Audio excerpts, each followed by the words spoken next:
A few years ago, up in the Scottish Highlands, two friends and I caught a late-night coach from Manchester to a small town near Dumfries for a week-long wild camping trip.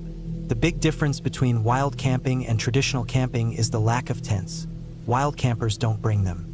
Instead, they rely on ponchos or tarps to form makeshift shelters and sleep right on the ground. It's not always comfortable, but that's part of the adventure. It toughens you up. By 5 a.m., we were groggy from barely sleeping and trying to find our way through the countryside. Naturally, we made a wrong turn. We had over 6 miles ahead of us, roughly 9 hours of trekking, and within minutes we had already strayed off course. I couldn't believe we had messed up that fast. Even though it was nearly 5:30 in the morning, and we looked like an odd trio, we flagged down a cyclist for directions. He was friendly, as most Scots are, and pointed us back the right way. As we rounded a bend, we spotted a war memorial that served as a handy landmark. A faint cheer of birdsong filled the air, and we couldn't resist dropping our packs on the benches near the monument for a brief rest. The memorial stood at a crossroads, which made me think of how people were once buried at such intersections after taking their own lives. A troubling thought. Bathed in the golden glow of dawn, we continued southwest towards Garvan Bridge. The footpath was narrow, often forcing us onto the road to keep level. To our left, a hill rose gently, and there we saw our first rabbit. A sign of good luck, perhaps. We playfully mimed aiming imaginary rifles at it, making quiet popping sounds and rubbing our bellies as if we were hunters. The rabbit spotted us and darted into a hedge. Lugging our heavy packs, we passed a worn-out roadside sign reading Fox's Hollow, with two fake-looking swords sticking out of it. The words were in Gaelic. "Only in Scotland," one of us muttered.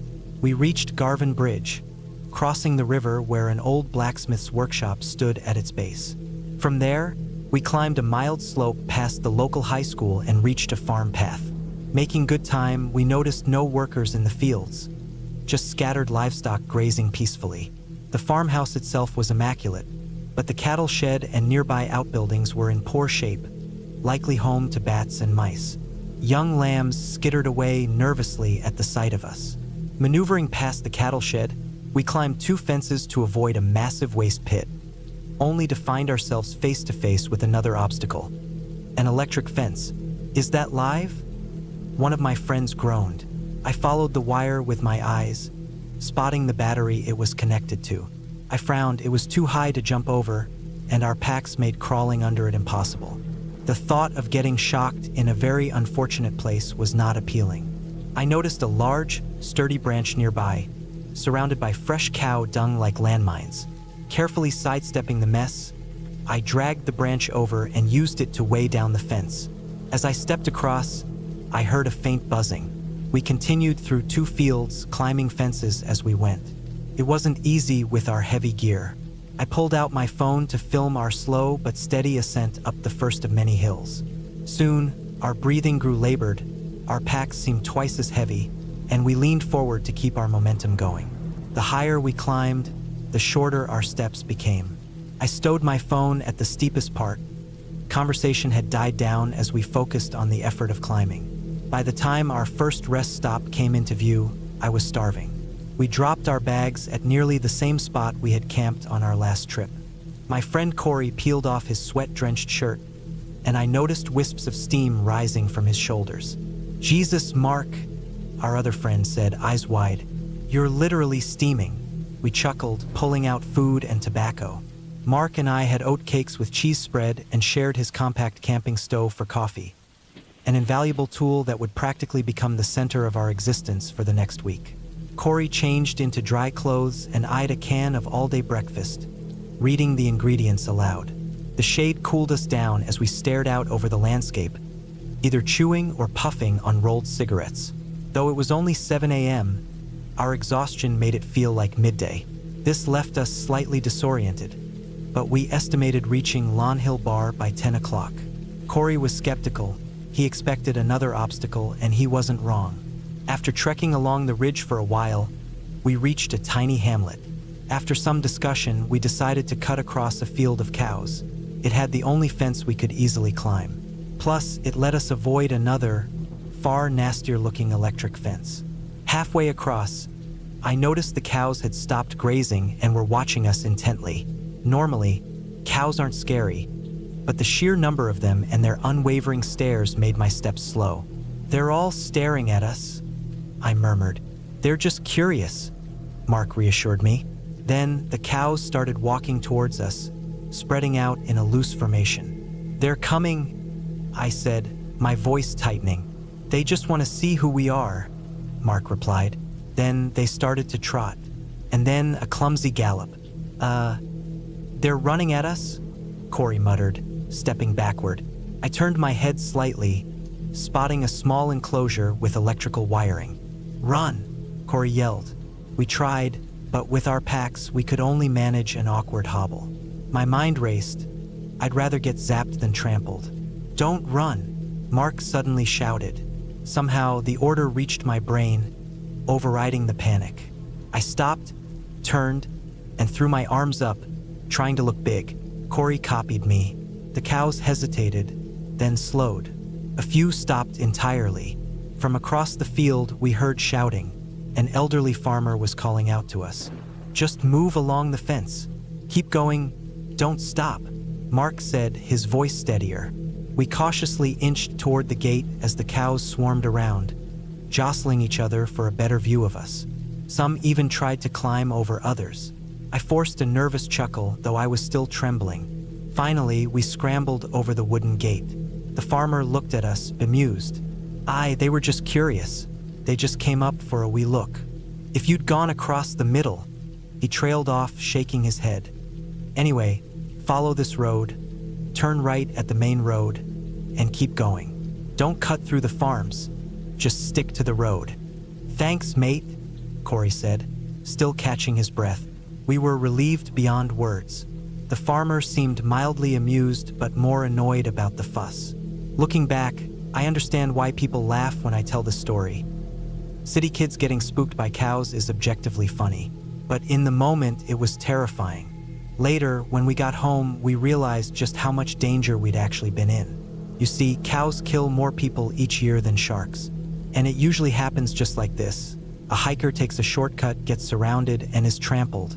In fact, the UK Health and Safety Executive later reissued guidance warning farmers not to keep cows with calves in fields accessible to the public. So, if you ever think about crossing a cow field instead of walking around it, maybe think twice. You might get an unexpected and rather unpleasant surprise.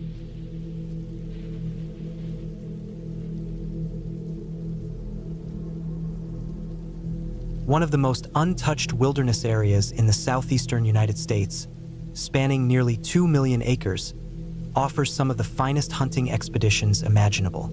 In fact, it is believed that the name Ouachita originates from a combination of indigenous words meaning great hunt far from home. So, as you can imagine, during hunting season, the place is flooded with bright orange caps and reflective vests. My friends and I, however, have never really been the hunting type. We're as East Coast as they come. Before this trip, I'd barely even traveled past Virginia. Our idea of enjoying nature doesn't involve field dressing an animal. So when we found out that hunting is completely off-limits in Ouachita during the peak summer months, we were thrilled. It meant vast stretches of forest would be virtually empty, and we'd have the entire place to ourselves, or so we thought. We spent 3 days driving to Arkansas from our hometown of Lowell, Massachusetts. Since making the entire 1,400-mile journey in one sitting sounded unbearable, we turned it into a mini road trip, stopping in Baltimore, D.C., and Nashville along the way. Honestly, I think I could move to D.C. just for the mumbo sauce. I'd seen it on a food show and had to try it. Trust me, it did not disappoint. By the time we finally arrived at Ouachita National Forest, we were ready to disconnect from civilization and bask in the serenity of nature, which is just a fancy way of saying we were eager to get absolutely wasted around a roaring fire while shouting Dropkick Murphys songs at the top of our lungs. And that's exactly what we did. Maybe a little too well, because after just 2 nights, half of our planned 4-day stay, we completely ran out of beer and cigarettes. The timing couldn't have been worse. It was late afternoon when we popped open our cooler and found only 3 remaining cans. Not nearly enough for the long hours ahead. The closest place to restock was Outlaw Spirits, a tiny wooden shack on the outskirts of a town called Silver Springs. The walk there took nearly 3 hours, but it was well worth it. At first, we weren't even sure if we'd entered a liquor store or a hunting lodge. The place was packed with mounted deer heads, stuffed wild turkeys, and a black bear pelt nailed to the wall. Jeff, the owner, introduced us to a variety of locally brewed spirits and even let us sample a few. We'd walked in with the intent of grabbing a simple 6-pack or 2 and ended up leaving with our backpacks stuffed with beers, some of Jeff's homemade jerky, and a few bottles of locally made wine. Oh, and let's not forget the bottle of something Jeff proudly called barrel-aged Black Fong, a dark ale that packed an absurd 11% alcohol content. Yep, you read that right, 11%. By the time we were anywhere near our campsite, the sun had already started sinking below the horizon. Our aching feet from the hours of walking were numbed by the steady sipping of booze. I had already cracked open my pack of jerky and was handing out strips to the guys in hopes that it might slow down our buzz a little. At that point, we were all at the stage in drinking where full bladders became an issue. Every so often, one of us would veer off the trail for a quick bathroom break. It was a gorgeous evening. The sound of crickets filled the air, bats darted overhead, their wings making soft whispers as they hunted insects. When my turn came, I wandered off into the woods to find a decent spot. I did my business, zipped up, and turned to head back when I heard something through the trees. It sounded like voices, hushed, hurried whispers, accompanied by footsteps crunching softly over dry leaves. In my slightly drunken state, I had the brilliant idea that maybe it was another group of campers. Maybe we could introduce ourselves, share a few drinks, and swap stories. That idea quickly evaporated when I stepped through the underbrush and into a small clearing. 3, maybe 4. Men turned their heads towards me in startled anger. They wore rough, tattered clothes, heavy boots, worn-out denim. Each of them held something in their hands. Machetes, hunting knives, even an old, rusted spiked club that looked like it belonged in a museum. Between them, lying on the ground, was a young woman, bound at the wrists and ankles, her face bruised and streaked with dirt. Her muffled cries seeped through the rags stuffed into her mouth. For a moment, I stood frozen, my brain struggling to process what I was seeing. Never in my life had I heard a sound as horrifying as the noises she made through that gag. When I finally managed to tear my gaze from her, I met the eyes of one of the men towering over her. He smirked at me and slowly raised a single finger to his lips. I turned away. I forced myself to walk at first, slow, casual, as if I had seen nothing. But the second I was out of their line of sight, I started running. Sprinting, I crashed through the underbrush, barely noticing the scratches cutting into my arms. When my friends saw my face, they didn't even ask questions. They just ran. We ran until my buddy doubled over and vomited up beer and half-digested jerky. But by then, we knew we were safe. No one was following us. When I finally caught my breath enough to explain what I'd seen, an argument broke out. One of my friends grabbed his phone to call the cops immediately, while another insisted we needed to get out of the woods as fast as possible. Leaving meant driving drunk, something that could get us arrested before we even got the chance to report what had happened. But not calling the cops meant leaving that girl to whatever fate awaited her. In the end, we called the cops first, then drove out to find a motel where we could sober up before we got pulled over. We never heard anything back. My friend gave the police all the details he could over the phone, but we never got any updates. To this day, I don't know what happened to that girl. Sometimes, in my most hopeful moments, I imagine she was saved, that she was rescued and now lives a happy life somewhere far from that terrible place. But in my darkest thoughts, I know the truth. That girl never left Washita. Not really. Even if she survived, a part of her will always be trapped in that clearing, lost forever to the cruel hands of those men in the woods.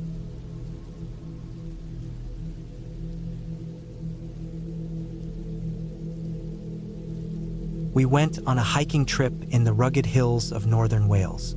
The journey was brutal, the weather was relentless, and the landscape even more unforgiving. Still, the trip was a success. No one got injured, no one got lost, and nothing remotely eerie or unsettling happened. At least not until the final night. When we returned to the small Welsh village where we were set to catch our bus, we were utterly drained, both physically and mentally.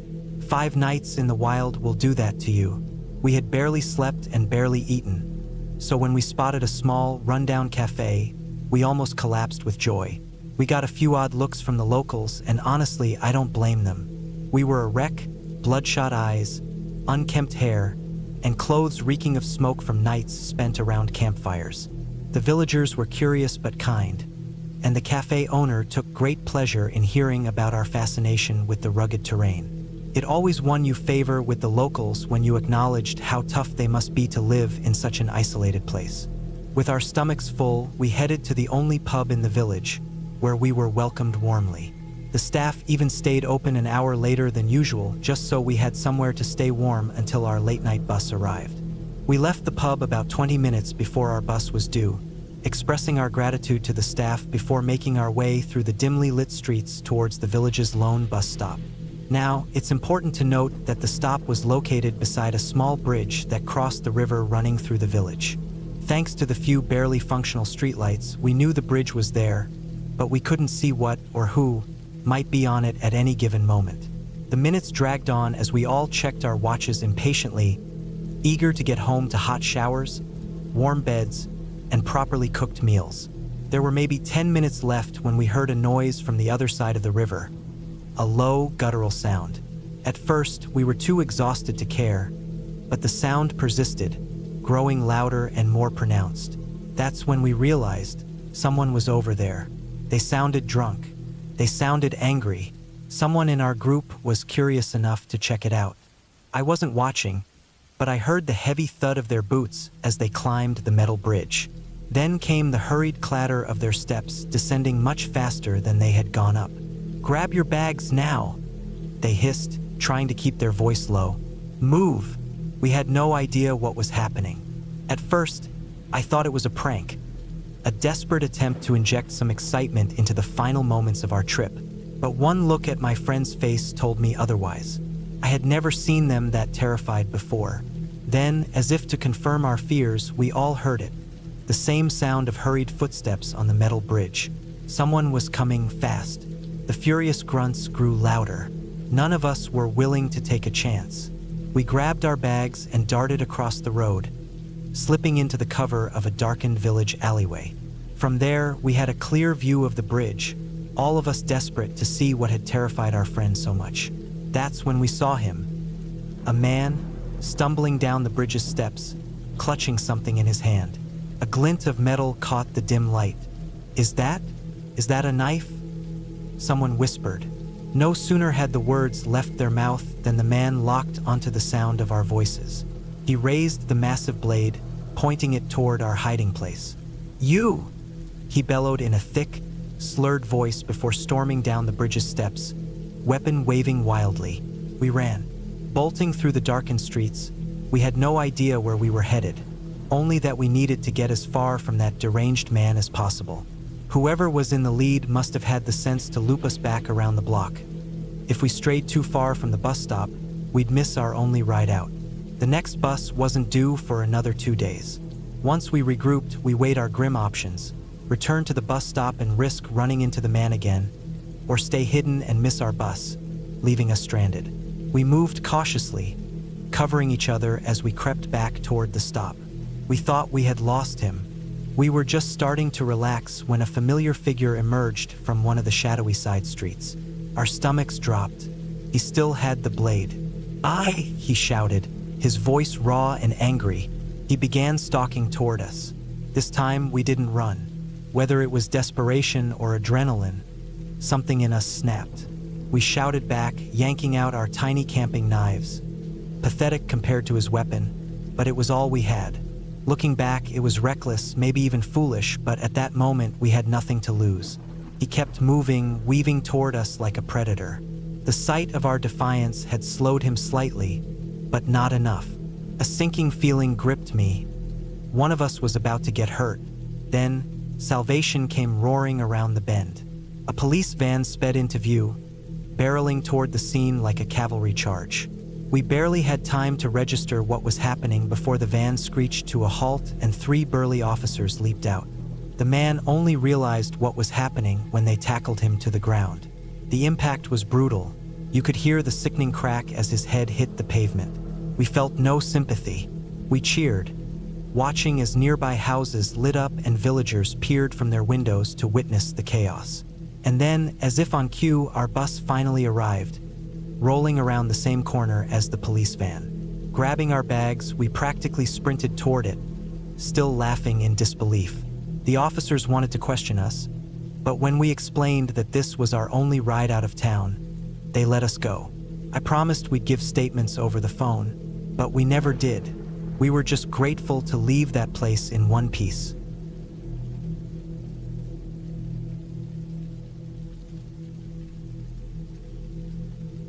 Every moment I wasn't out camping, I was planning my next trip. There was something about being out in nature, away from the exhausting routine of daily life, that gave me a sense of freedom. I used to take things to the extreme, building my own shelters instead of carrying a tent, drinking from streams, hunting, and setting traps for food. So, in May of last year, 2 of my friends and I set off on a 4-night hiking trip through the Blue Ridge Mountains. Each of us carried packs weighing over 50 pounds as we trekked 20 miles into the dense, green wilderness before reaching our first real water source. A long, calm river nestled deep in a quiet valley. The journey took us 2 full days, about 18 hours of relentless walking. Our backpacks bit into our shoulders with every step, yet the feeling of accomplishment was exhilarating. The days and nights blurred together as we worked our way along the trail, foraging for food along the way. It was exhausting, a constant challenge, but the peace that the wild brings is unmatched. At night, we roasted sausages over the fire, scarfing them down while heating up sweet cider in our mess tins. Owls hooted from the trees, their cries eerie in the quiet night. We watched embers rise like fireflies until our eyes grew too heavy to stay open. We had managed to find a fair amount of berries, and there was plenty of fresh water, but we were struggling to get any protein. We searched in vain for bird eggs, lacked the skill to trap rabbits, and our makeshift fishing rods weren't working as well as we'd hoped. We were getting desperate. No matter how much we tried, we couldn't survive on granola bars and peanut butter alone. That meant we had to make a trip to the nearest town, nearly 7 miles away. After a few hours of walking, we realized we were lost. We tried to cut across a steep hillside as a shortcut. I remember watching thick fog hovering at the top of the hill, waiting like it was alive, as if it was just waiting for the temperature to drop so it could roll down over us. And sure enough, it did. I recall the sight of my friend Ben ahead of me, his figure fading in and out of the mist. We tried to stay positive, but when we started seeing the bodies of newborn lambs scattered across the hillside, unease settled in. Since it was birthing season, finding dead lambs wasn't unusual, but these hadn't been scavenged at all. There were no signs of animal bites, no birds pecking at them, and there were far too many of them. So, when we saw the outline of a small house through the fog, we were relieved. We had no idea where we were, and our map showed no sign of a house being there. Our feet ached, and our water was running low. Having not planned to be out this long, we decided to stop and ask for directions. To reach the house, we had to climb over a short stone wall. Oddly, the building seemed built right into the hillside. There was no visible path leading to it, no driveway, no sign that anyone had ever traveled to or from it. It was entirely cut off from the world. We stopped at the front gate, or what passed as a gate. It was just a few tree branches haphazardly tied together with rusty wire and decaying rope. Ben tried to open it, but there was no hinge. It just came loose in his hands. Confused but undeterred, we stepped into the overgrown courtyard. Grass poked up between cracked concrete slabs beneath our feet. Scattered around the yard were odd trinkets arranged like decorations. Things were tied to the branches of a small tree in the center of the yard, tiny toy cars, a tennis ball, an old hairbrush. At the base of the tree sat a rusted wheelbarrow filled with waterlogged books, VHS tapes, and a battered action figure. They were arranged in a strange circular pattern around the toy. Feeling uneasy, I stepped up to the door and knocked 3 times. The wood shuddered beneath my fist. Then I waited, listening for movement inside. Peering through the grimy window beside the door, I could make out more strange, random objects scattered on tables and shelves. I turned to Ben and told him we should move on. No one was home, but he didn't answer. He just stood there, frozen, his face pale and his expression unreadable. He had been looking through the window the entire time, getting a better view of whatever was inside. It was like he had seen something but couldn't find the words to explain it. Suddenly, he started shaking his head violently, breathing fast. Without warning, he bolted from the courtyard. Confused and alarmed, I shouted after him, demanding to know what was going on. Sure, the place was eerie, but his reaction was extreme. Finally, through clenched teeth, he spat out 4 words, "We need to go." Later that night, as we sat by our campfire nursing beers, I worked up the nerve to ask him what he had seen. At first, he just shook his head again, as if trying to erase the memory. When he finally spoke, his voice was unsteady. He told me that as I was knocking, someone had been inside the house the whole time. They had been hiding from us. And when he looked through the window, he had locked eyes with them. The person, or whatever it was, had looked utterly broken.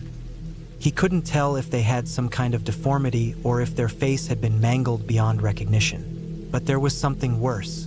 The figure had been terrified, not of us, but of something else. And whoever or whatever had caused that terror might have been on their way back at that very moment. I thank God we never found out what.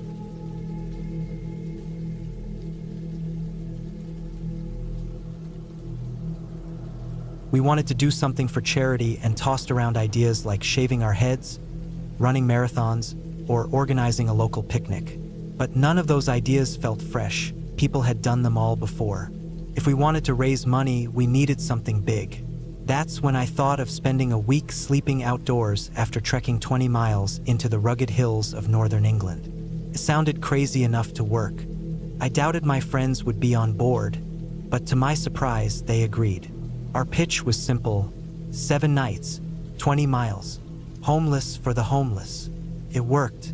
By the time we set off, we had raised £1,255, just over $1,500, for a UK-based charity that supports people facing homelessness. We were proud but also anxious as the departure date loomed. The hills we chose were known for their brutal weather and were frequently used by elite military units for training. On top of that, we had planned our trip for early April, meaning rain and high winds were guaranteed. To stay safe, we spent our own money on surplus military gear. It was the cheapest and most effective option. So when we finally set out, we were dressed head to toe in camouflage, hauling massive backpacks filled with food and water. As the miles stretched on, the pain set in, shoulders aching, feet throbbing, knees and thighs burning. By mile 17, 2 of my friends had had enough. They wanted to call a taxi for the last 3 miles. One of them complained his pack was unbearably heavy. I wondered what he'd packed that made it so difficult to carry, and when we finally set up camp by a lake, I found out. He had brought an air rifle, a .22 pellet gun that must have made up almost half of his pack's weight. I was irritated. If he had left it behind, maybe he wouldn't have struggled so much. But at the same time, I figured it might give us something to do over the next several days. Maybe we'd even get lucky and catch a rabbit or a pigeon for dinner. After a grueling first day, we sat by the fire, exhausted, before crashing for the night. We woke at dawn, convinced that an early morning hunt was a brilliant idea. Wildlife would be active, and we'd have the forest to ourselves. But luck wasn't on our side. We didn't even get close to making a shot. Instead, we stumbled onto something else. Deep in the wilderness, where we hadn't expected to see another soul, we pushed through the trees and locked eyes with a groggy early morning dog walker. The odds of meeting someone out there were almost non-existent, yet there he was, staring at a group of young men in camouflage, one of whom was holding an air rifle that looked eerily like a real firearm. We waved. He nodded awkwardly, and we all went our separate ways. It didn't seem like a big deal. He hadn't asked questions or reacted in a way that suggested he was alarmed. So we put it out of our minds and went back to camp. That evening, after gathering firewood and swapping ghost stories over a few beers, we settled in for another night. A few hours later, I woke up suddenly. The tarp shelter we'd built for ourselves should have been pitch black, but beams of light were slicing through the fabric. Then came the voices. "Armed police! Come out with your hands up!" Heart pounding, I crawled to the entrance with my hands raised. My entire body shook as I stepped into the blinding glare of multiple flashlights. And then I noticed something that made my stomach drop. The lights weren't handheld. They were attached to the ends of rifles. The realization hit like a punch to the gut. I was seconds away from panicking when the command came again. "On the ground! Now!" I dropped, pressing my hands to the back of my head. My two friends did the same. We lay there, motionless, as the officers tore through our camp. It didn't take long for them to find the air rifle. "Got it, boss." One of them called out. "That's it? Just a pellet gun?" Another asked. "Yeah, that's all." One of us managed to say. "Wait, so you're not with the military?" "No." We all answered at once. The officers hesitated, then pulled back for a private discussion. As it turned out, the dog walker we had encountered earlier had assumed we were soldiers on a secretive mission and had reported us. Maybe he had military experience himself, or maybe he simply thought something was off and wanted to be cautious. Whatever the case, the police took the report seriously enough to send an armed response team after us. Once they got the full story, they let us sit up and started asking questions. We told them everything, the charity, the fundraising slogan, and why we were there. To our surprise, they didn't seem angry. If anything, they seemed impressed.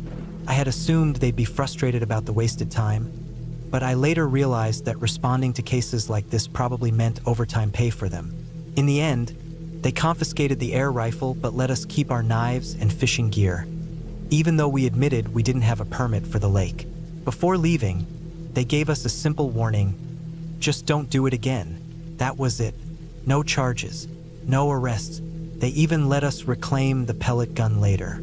To this day, I have no idea why they went so easy on us. Maybe they genuinely respected what we were doing.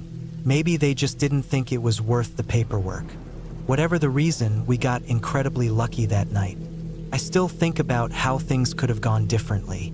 One wrong move, one misunderstood gesture, and this story might have had a much darker ending.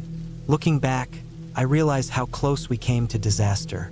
We had no idea what kind of risk we were taking. And even though everything worked out, I don't think I'd ever take a chance like that again.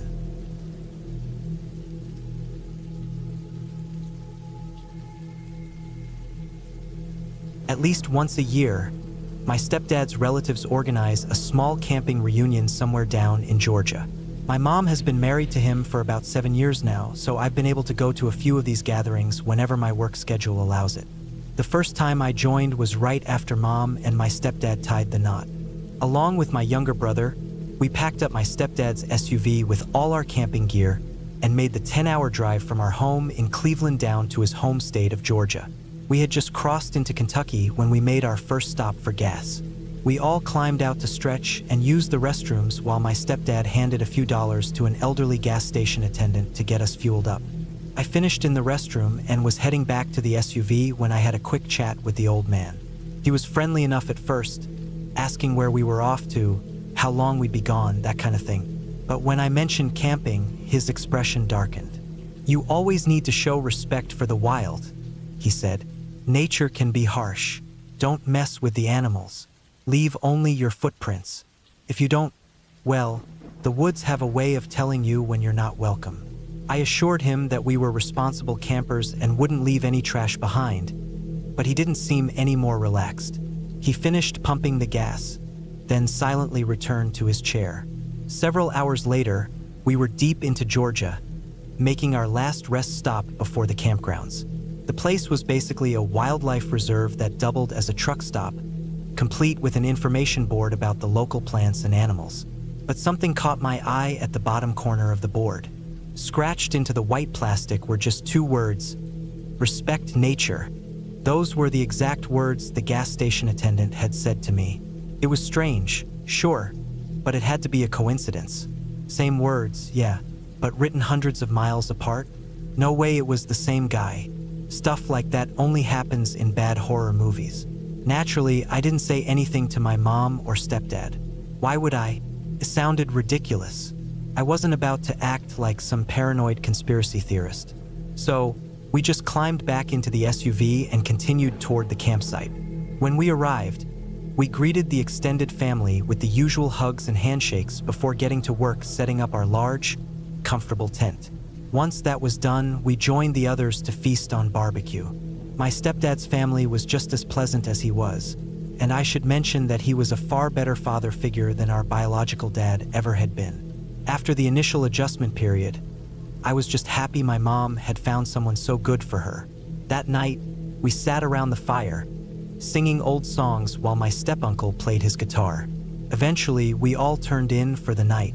But when we got back to our tent, something was lying on the ground near the entrance. It was a dead bird. My little brother freaked out. The thing had started to rot, and a wave of disgusted groans echoed through the trees when the smell hit us. My stepdad calmed us down, cracking a joke about my brother's stinky sneakers smelling way worse before disposing of the bird. I watched him closely in the glow of his flashlight as he used a stick to push the decaying little creature far from our campsite. Then he bent down and pulled something from under the bird's stiff wing, something that looked like a note. When I asked him about it, he dismissed it as if there had been nothing there at all. I wanted to press him for answers, but the look in his eyes made me hesitate. He was unnerved, deeply. The next morning, some relatives mentioned hearing footsteps outside their tents during the night. They asked if anyone had gone for a walk or if there were any sleepwalkers among us, but nobody admitted to it. That's when the atmosphere started to feel wrong. The second night was quieter, no unexplained footsteps, but I still barely slept. In the dead of night, I heard my little brother whispering. At first, I figured he was reading aloud as he sometimes did, but there was no flashlight, no book. I strained my ears, trying to catch what he was saying. When I finally understood, my skin crawled. There was no way he was saying what I thought he was saying, but he was. He was whispering the exact text from the wildlife board we'd seen at the rest stop. Word for word. He was using big words he shouldn't have known. He eventually fell silent, but I was so disturbed I couldn't sleep at all. The next morning, my stepdad's voice sounded sharper than usual. When I stepped outside, I saw why. Everyone was hastily packing up.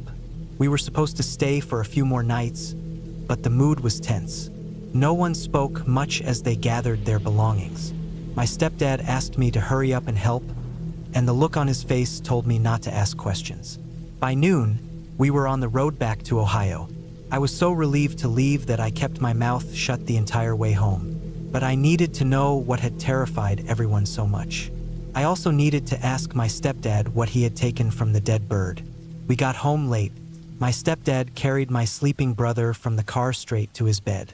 After a quick meal, I found him sitting alone in front of the TV.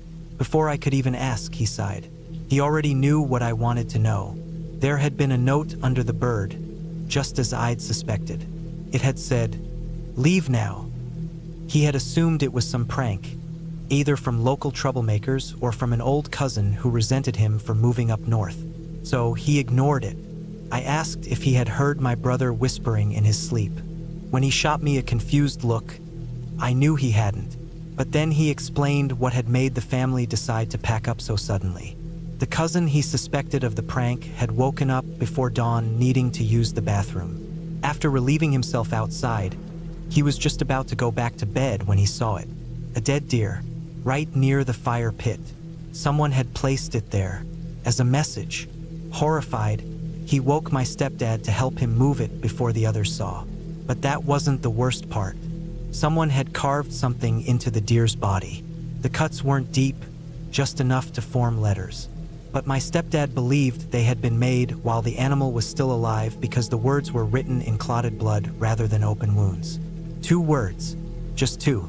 When I asked what they said, he let out a long breath, unable to meet my eyes. Final warning.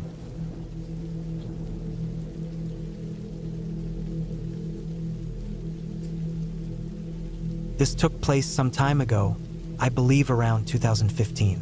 I live in a fairly wooded town with lots of forests surrounding it and plenty of small camping spots within an hour's drive. I had a 4-day weekend off work and hadn't had a getaway in a while, so I decided to take a short camping trip to one of these sites for a relaxing break.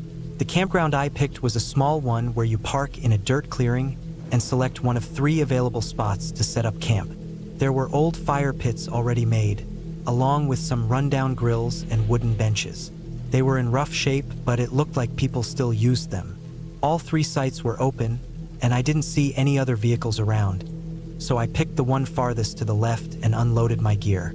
The walk from my truck to the campsite was only about 5 minutes, but the trees were thick enough that it felt like I was deep in the woods. Plus, the campground itself was about a 40-minute drive from the nearest town. About an hour in, I realized I wasn't sure what to do with myself. Should I just sit back and relax? Read a book? I figured there might be a trail somewhere, so I walked back to the entrance to see if there were any signs of one. There weren't, but now another car was parked next to mine. It was an old, rusted red sedan, maybe from the 80s or 90s. The body had dents, scratches, and rust all over it. But the strangest part was that it didn't have a license plate on the front or back. I wasn't sure what to think, but I assumed someone else had just arrived to camp at one of the other spots. With no trail to explore, I walked back to my site and sat on a log. Not long after, maybe 10 minutes later, I heard footsteps coming from behind me. I turned to look and saw a man walking down the path toward my site. He wasn't carrying anything. No backpack, no supplies, and he was staring directly at me as if he had come specifically to talk. The guy seemed to be in his late 30s, but looked older due to his unkempt appearance. His brown coat was full of holes and covered in stains, and his hair and beard were long, greasy, and tangled. "Hey, you wouldn't happen to be able to give me a hand real quick, would you?" he asked. Having nothing else to do, I agreed and started to stand up, but he quickly added, "Thanks. Not just yet, though. I gotta take care of a few things first. I'll come get you in a bit when I'm ready." I told him that was fine, and he thanked me before turning and walking away. I wasn't sure why he had asked for help if he didn't need it right away, but I figured he just needed to unload his car first. I expected him to return in 10 or 15 minutes, but he didn't. An hour passed, then another. By the time the sun had set, I figured he must have taken care of whatever he needed on his own. 2 hours later, I had forgotten about it completely. I was sitting by the fire, cooking my dinner, when I heard footsteps again. I turned around, but this time it was too dark to see anything. I could hear slow, deliberate steps approaching on the gravel, but whoever it was remained hidden in the shadows. As the sound got closer, he finally emerged into the glow of my campfire. It was the same man. I had no idea why he had come back, especially so late at night. "Hey, you ready? Just need a little help," he said. With what?" I asked, suddenly uneasy. He hesitated for a split second before responding with a forced grin. "It'll only take a minute. Doesn't look like you're too busy." Something about the way he said it made me uncomfortable. He was being oddly persistent and, more concerningly, avoiding my question. My social awkwardness failed me in that moment because, despite my gut telling me something was off, I hesitantly agreed. I didn't have a good excuse not to, and he was making it sound like no big deal. He smiled again and started leading the way. As we got farther from the fire, the darkness closed in around us, and I realized he didn't have a flashlight. The deeper we went, the stranger it felt following him. "So, what is it you needed help with?" I asked. He slowed down slightly, as if about to answer, but then kept walking without saying anything. My heart started pounding. My body knew something was wrong before my mind fully processed it. The silence around us felt unnatural, like a calm before something terrible. I instinctively slowed my pace, trying to create some distance between us without making it obvious. But after just a few steps back, he suddenly turned around.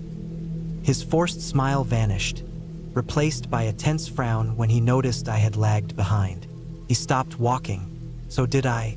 Before I could say anything, I saw his hand move toward his jacket pocket. I didn't wait to see what he was reaching for. I bolted into the trees. As I ran, I caught a glimpse of something metallic in his hand. My mind immediately jumped to one conclusion: a knife. I could hear him chasing after me, his heavy footsteps pounding against the ground, his breath ragged and quick. I sprinted through the forest as fast as I could, dodging branches and leaping over roots in the dark. After what felt like forever, probably 2 solid minutes, his footsteps started fading. Then they stopped completely. It was just me, running alone through the woods. Luckily, I had my phone and truck keys in my pocket. I called 911 as soon as I was sure he wasn't behind me anymore. When the police arrived at the campground, my truck was the only vehicle left. The red car was gone, and so was the man. I gave them all the details I could. Both the car and the man had such distinct appearances, but apparently that wasn't enough to track him down. Looking back, I think it's pretty clear what almost happened that night. What's terrifying is how calculated it was. The way he showed up in the daytime first, likely to make me more willing to follow him later. The fact that he waited until nightfall before making his move chills me to this day. And the worst part? I don't know if he ever tried this again, or if someone else wasn't as lucky as I was.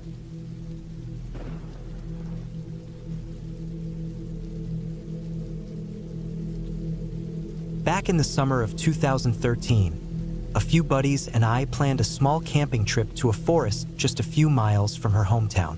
The forest, though not very large, gave us a much-needed break from city life. Living in a busy urban area had its perks, but it could be overwhelming, so any opportunity to get out into nature was something we welcomed. But as the trip drew closer, things started to fall apart. One by one, different friends called or messaged to say they wouldn't be able to make it. Some due to family issues, others because they were low on money, and some just didn't feel like going anymore. In the end, only 2 of us actually went. So, early one warm summer morning, we hopped on a train headed for the forest. The weather was ideal. A clear sky with a gentle breeze that made the hike through the trees much easier than we had expected. It didn't take long to find a good spot in the shade, conveniently located next to a stream where we could wash up and get drinking water. The only downside was that our campsite was pretty exposed, visible from the main trail and far from hidden. By late afternoon, feeling worn out from the hike, we decided to build a fire to cook dinner. But the thing about campfires is that they attract attention. The scent of burning wood and food cooking, along with the rising smoke, can act like a beacon to anyone nearby. So, we weren't exactly shocked when a group of locals stumbled upon our camp and came over to chat. At first, they seemed friendly enough, but, and maybe this sounds paranoid, something about them gave me a bad feeling. It's strange how human instinct works, how little clues in someone's speech or body language can set off alarms in your head. I couldn't tell if it was the way they exchanged glances or the odd questions they asked, but something about them didn't feel right. When they finally moved on, and we were out of earshot, my friend immediately suggested relocating our camp. He was usually the nervous one, always overthinking things, but this time, I knew he was right. Maybe we were just being overly cautious, but in situations like that, it's always better to be safe than sorry. Even though we were exhausted and slightly buzzed, we packed up our gear, put out the fire, and searched for a new spot. Luckily, we found one fairly quickly. A wooded hill that overlooked our previous campsite on one side. While we didn't have a direct view of it, walking a short distance gave us a good vantage point of the surrounding area, at least while it was still daylight. As the sun dipped below the horizon, we built another fire and cooked up some instant noodles in our tin cups. Then we drank and smoked, talking nonsense around the fire until we were too tired to keep going. Eventually, we crawled into our makeshift shelters for the night. I must have passed out the moment I got into my sleeping bag because I don't remember falling asleep, just opening my eyes to complete darkness hours later. A distant car engine was revving somewhere in the forest. At first, I was just annoyed at being woken up. My head was pounding from the drinks, and I felt like absolute garbage. I tried to ignore it, but the engine kept getting louder and closer. Something in my gut told me to check it out. By the time I started hearing voices, I figured it might just be some kids messing around with a stolen car. But like I said before, it's always better to be cautious. When I reached the edge of the hill, I saw flashlight beams bouncing around our old campsite. The engine noise had come from a vehicle that had been driven down the forest path, right to where we had set up camp earlier. Someone was looking for us. I don't think I even thought about it. I just acted, moving as quietly and quickly as possible, I rushed back to wake up my friend. I had to explain what I'd seen 2 or 3 times before it sank in. He was just as groggy and hungover as I was, but once he processed what was happening, he jumped up and helped me kick dirt over our dying fire. We grabbed the binoculars we'd packed and hurried back to the hill's edge to get a better look. What we saw made our blood run cold.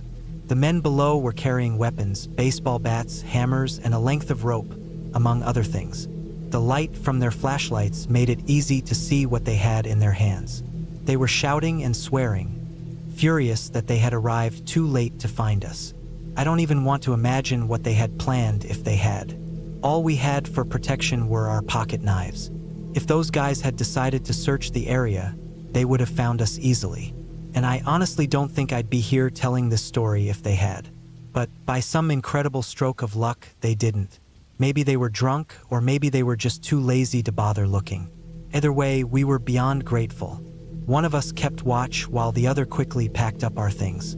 The men down below hung around for a while, kicking at the fire we had carefully built earlier, taking their frustration out on whatever we had left behind. As I mentioned before, they didn't seem eager to leave, but they also didn't seem motivated to search for us. That meant we were stuck. If we tried to escape with our heavy backpacks, we wouldn't stand a chance, especially since they had a vehicle. We ended up staying put until morning. Neither of us got any sleep, even after the men left with their car. I kept thinking they might come back with more people, more lights, and a real determination to find us. But they never did. They were probably sleeping off their own hangovers by the time we boarded the train home. We had originally planned to stay 2 more nights, and I was frustrated that we had to cut the trip short. But with those thugs lurking around, we weren't willing to take the risk. Whether you're traveling locally or abroad, always be careful. The kindness of strangers is real, but not everyone you meet has good intentions.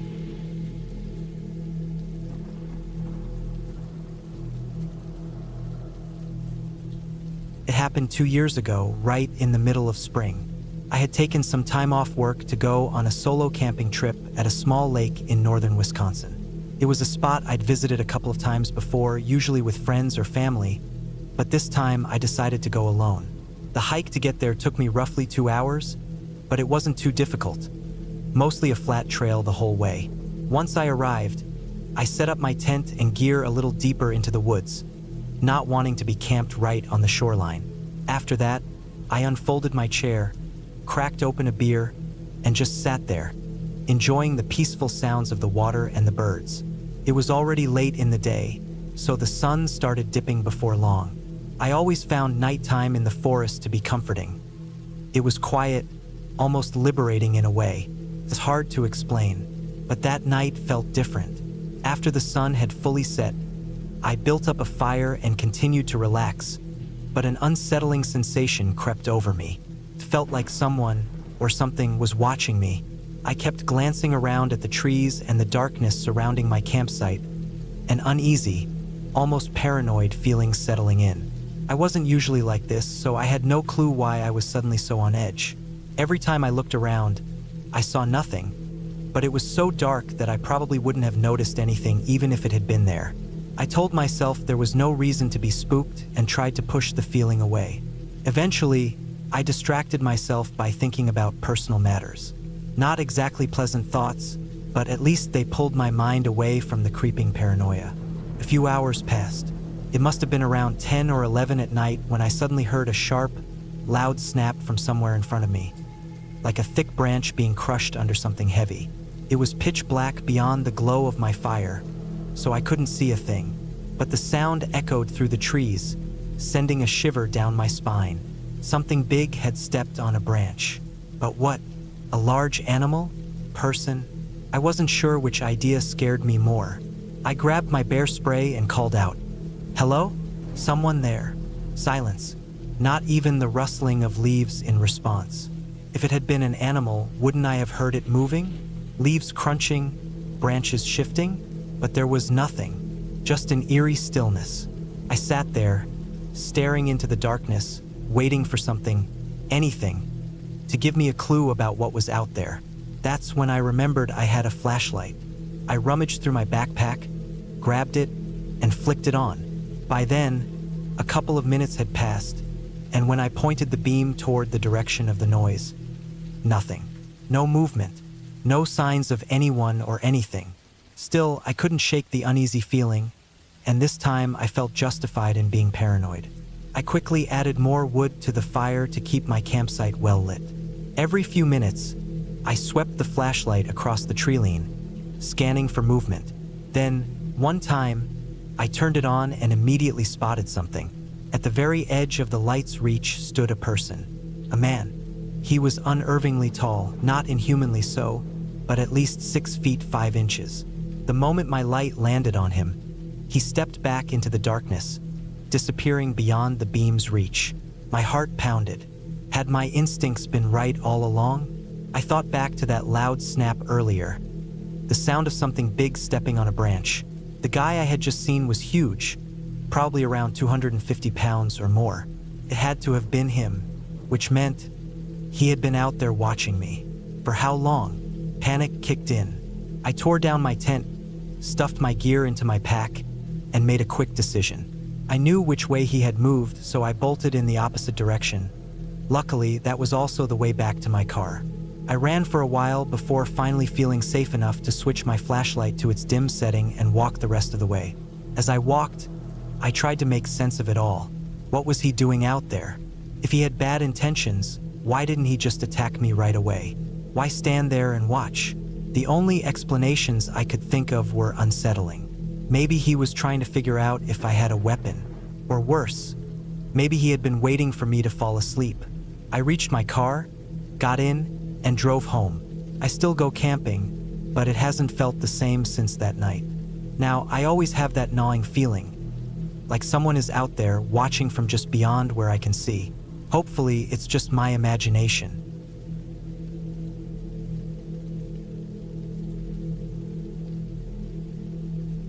My older brother, Brandon, and I were on a camping trip along the West Coast. Like always, he picked the location and planned everything while I just went along for the ride. He made a good choice, though. The campsite was peaceful, and since we had to hike quite a ways to get there, it wasn't crowded. As far as we could see, no one else was around. The campsite itself wasn't clearly marked, making it hard to tell if we were in the right place. There were a few clearings among the trees that could have been the intended spot, but we didn't think it really mattered. We set up in one of the grassy patches, figuring it was good enough.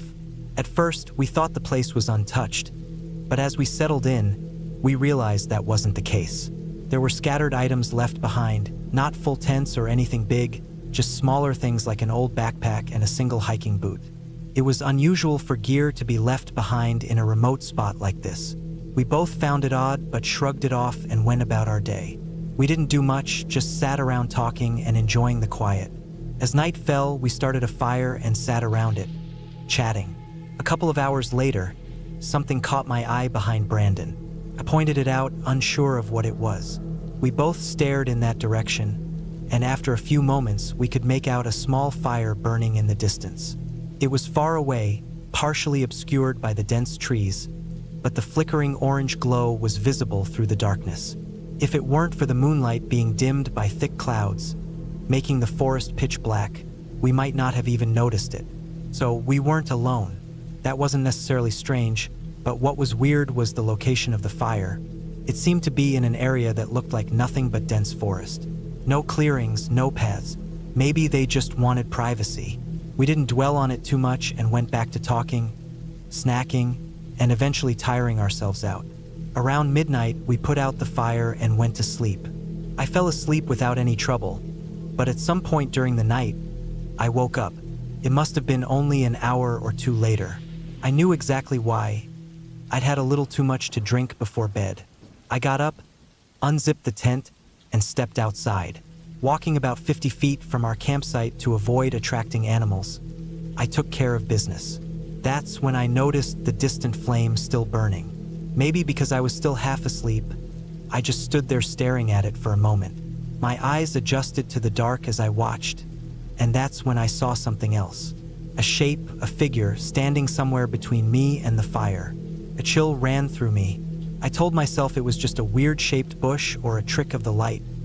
There was no way someone was standing out there in the middle of the night watching, but I kept staring, trying to make sense of it. Then I saw more of them, shadowy figures standing still among the trees. They were far away and it was too dark to make out any details, but there were at least 10, maybe 15 of them, and they all seemed to be facing me. Another wave of fear shot through me. Was I hallucinating? My heart started pounding. I turned and hurried back to the tent, debating whether to wake Brandon. If I was imagining things, he'd never let me live it down. But my gut told me this wasn't my imagination. I shook him awake.